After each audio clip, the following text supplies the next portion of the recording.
Hello, everybody, and welcome to another edition of the Rural Report. I am your Rural 2IC, and today we're going to talk about civil unrest.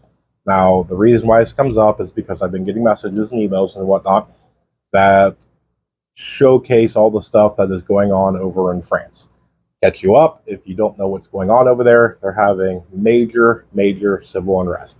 We're talking about fires, looting, a lot of rioting. There has been a lot of injury. There's been hundreds of arrests. I think there's been one or two fatalities, subject to change. I'm not entirely sure. It's hard to get information. One says this, one says that. So I'm still sifting through it. But what's completely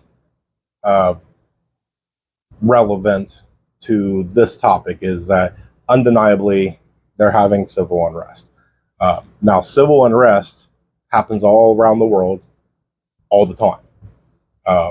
There's a lot of things that, depending on where you get your news from and your interest levels and things like that, there's so much goes on around the world that you have no idea. The amount of military personnel in Syria right now is astounding to me. But that's another subject.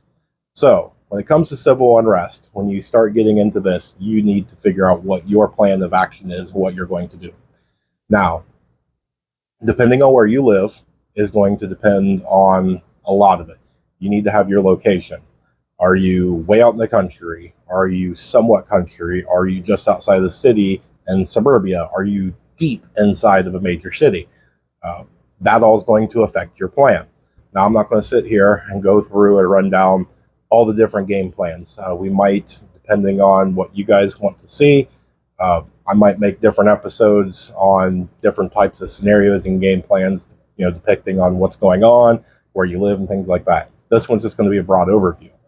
So you need to have your plan, because you got to remember, again, that when it comes to prepping, there's no one size fits all. You and I could live a couple of miles apart, but our plans are extremely different.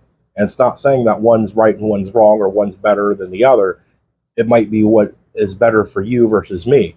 I may have a family and kids, and you may have a dog. There's a lot of different things that go into this, that we can have a lot of similarities, but we can have a lot of differences. And that's fine. You need to figure out what works best for you. So, location is going to be one of the things. You need to take consideration of where you are on when civil unrest breaks out. Now, if you notice, a lot of civil unrest takes place at night, in the evening and late at night. So most people are home. So that's why I do the thing of where you are living.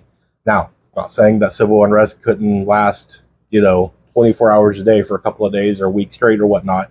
And it could be you could be out shopping. It could be your day off. You could be at work. You can be, anywhere.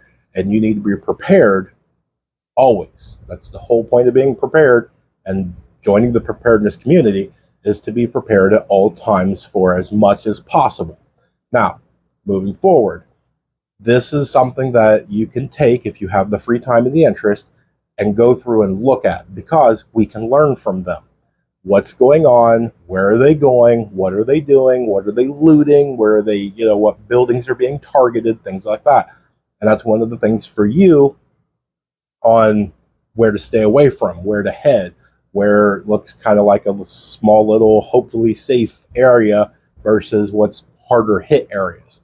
Now, one of the things, while we are in a relatively peacetime right now, if you are going to train for civil unrest, you need to make sure that you take into account that if you are running around like a early 90s G.I. Joe cartoon with full battle kit, where you have helmet and you have plate carrier, vest, drop leg holster, you're running around with, two sidearms, a couple of knives, a long rifle, you're running around like that to practice.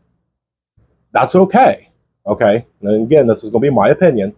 That's okay to practice like that. But you have to, A, make sure you're not LARPing, that you're, pretending that you're in Call of Duty or whatnot. You're taking it serious. Two, you have to make sure that you are not doing this trying to pick a fight or look for a fight.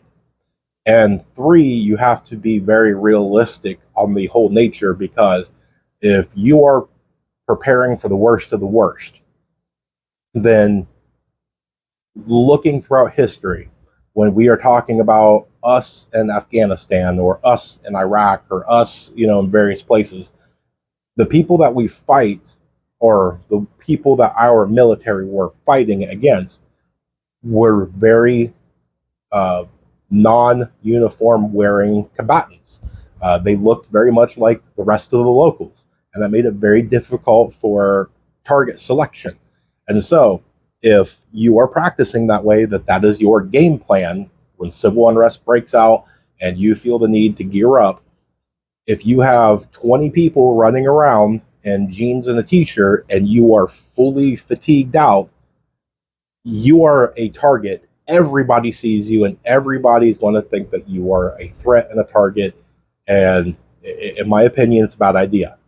Now, for the purposes of it, is there a time and place for that? Absolutely, there is. 100%. But gray man. Now, we go through and we talk a lot about gray man. That is the art of blending in. That's the whole purpose of concealed carry. That's the whole purpose of having the correct EDC bag. It's to come off non-threatening, so that way you blend right in. And you have to keep in mind of where you're at. You cannot go into the really nice upscale business district where every day people are walking around in really nice expensive suits or business dresses, high heels, hair, makeup, the whole 9 yards, and you're wearing a jogging outfit with a fanny pack. Okay, you stick out. But vice versa, you cannot go to the kind of not nicer area of town where everybody has some holes in their pants or really baggy t-shirts and things like that, and walk around in a business suit. You stick out. You need to know where you are, how to blend in, and all that. So, for you, when it comes to civil unrest, you need to have your game plan. Where are you when it breaks out? What are you going to do? You need to bug in, bug out. If you are bugging in and you are away from your location, do you know one route to get there, 2 routes, 3 routes, 4 routes? How are you going to get to that location? What's your transportation? What's your communications to your family, your friends, your neighbors, or whatnot? If you have some sort of a mag group, tribe, whatnot, and everybody's supposed to meet up at your house, but you're the furthest away, how are you going to communicate that is you turning the corner or coming up the driveway so you don't get taken out as a threat? There's a lot that goes into all this, and this is one of the reasons that I want to bring this up. It's been asked of me to share my opinion on it, because this very well, as you saw a couple of years ago, this could hit United States. And this is very, very serious, because civil unrest brings out the worst in people. And I think we've got a very small taste of what is a high probability of happening in the future here in the States. Now, not a cause for alarm. I don't think it's going to happen today, tomorrow, or this weekend. It very well could. I could be wrong. We've got 4th of July weekend here, and so anything could happen at any moment in time. I do want to do a small thing of caution. Be safe this weekend if you are going to go out and celebrate and enjoy the festivities and whatnot. Keep your head on a swivel. You do not need to be in the preparedness community and be very high strung and freaked out and paranoid 24/7. You just need to be on that relaxed end with a heightened alert in the back of your head. Know where your exits are. Make sure you look out for the people that you need to keep an eye on. Make sure that whoever you're with, your family, your friends, kids, things like that, they are close and within, visual, that you have line of sight on everything. Know your surroundings, but does not mean to stop enjoying life. So just be careful this weekend. I don't think it's cause for alarm. I'm not quite sure that I've seen any chatter or anything that anything's going to happen. But one of the things that you might want to do if you have a little time this weekend is, what is your game plan for civil unrest? So with that, we'll wrap it up. If you have any more questions or comments, leave them down below. Hit that like and subscribe and a little bell notification so that way you can be told when next time that we come on. And with that, I'm going to try to remember to tell you, that went all crazy in my head. I am going to remind you that you need to remember to remain united. We're all prepping in this together.